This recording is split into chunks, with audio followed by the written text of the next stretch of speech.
I logged out of YouTube again. I really had not meant to publish other videos tonight. I really had not meant to do that. They haven't gotten rid of this picture. I mean, they're not worried. They're not worried, you know, that anyone's gonna say anything about their hypocrisy. Although I'm called a liar all the time, and now they've got this. All right, so I guess, you know, I'll talk about this. All right, I will talk about this. Justin Bieber has been in the news lately.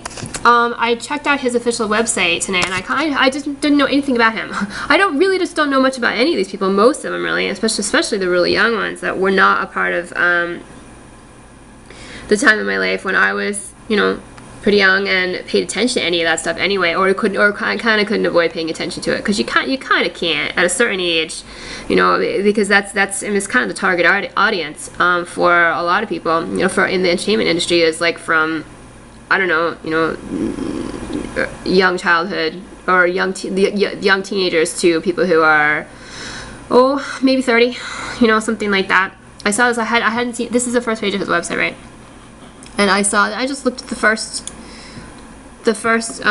thing that was there, and it was this, and I wondered about this. I wondered about it because there's a Miriam Carey song called Heartbreaker that has been it's kind of important, actually. I had originally, a few years ago, I had started to write the screenplay for a movie. I never finished it, but there was this one song of hers in particular called Heartbreaker that I had planned to use, or I had thought of it. I mean, I had thought of it for one of the scenes that I had written for the movie, and it was funny. I mean, the way that I had written the scene, this song would have it was. I mean, I like, you know, Miriam Carey. I like Miriam Carey. She has good music.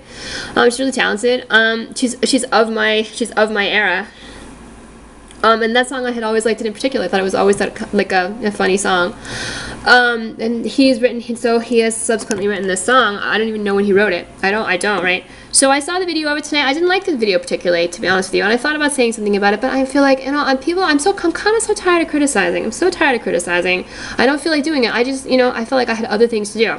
But now they're like making a big deal out of it. They're making this big deal out of this. You know, YouTube obviously trying to accuse me of all sorts of things, saying yes, you know, I watched the video, and so, you know, and I watched a movie after it, actually. I watched a movie after it, which didn't have anything to do with him. It had nothing to do with him. It had nothing whatsoever to do with him. It just happened to be a movie that I saw going through, like, scrolling through YouTube's list of free movies.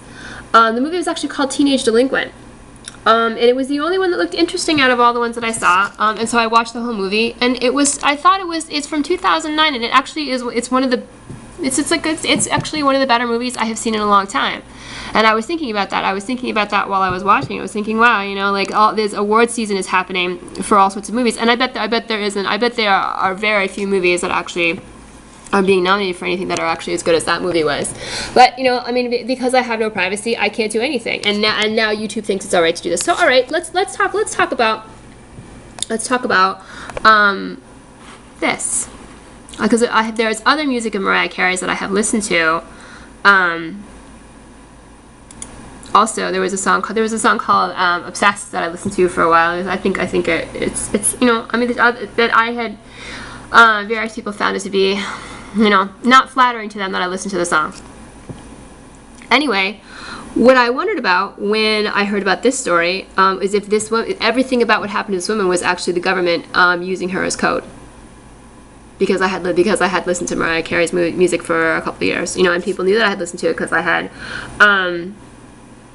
listened to it at YouTube. And I had actually, I think it was a couple of years ago. Also, I was still homeless, and I had started writing that screenplay before I was homeless, before I had even left Vermont, before even the conglomerate had really gotten started. You know, so it really didn't have anything to do with anything. There were a number of songs that I had chosen for the movie, but I wrote about that. I wrote about the sort of the idea for the movie, and like what and sort of like went through what the soundtrack would be, that kind of thing. So people have known about it. Yeah, and then I listened to some of her other music. I listened to a lot of people's music.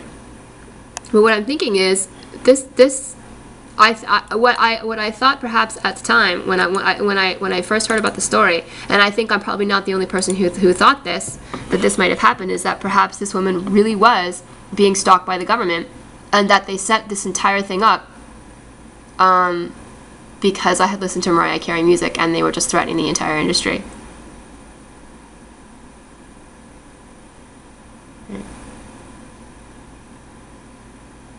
Who knows what really happened? What if they had cornered her so that they could shoot her? This woman, this totally innocent woman.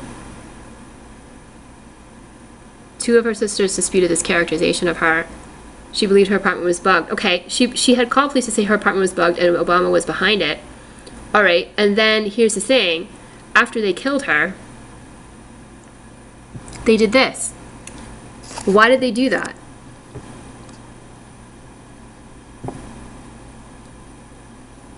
They searched her apartment.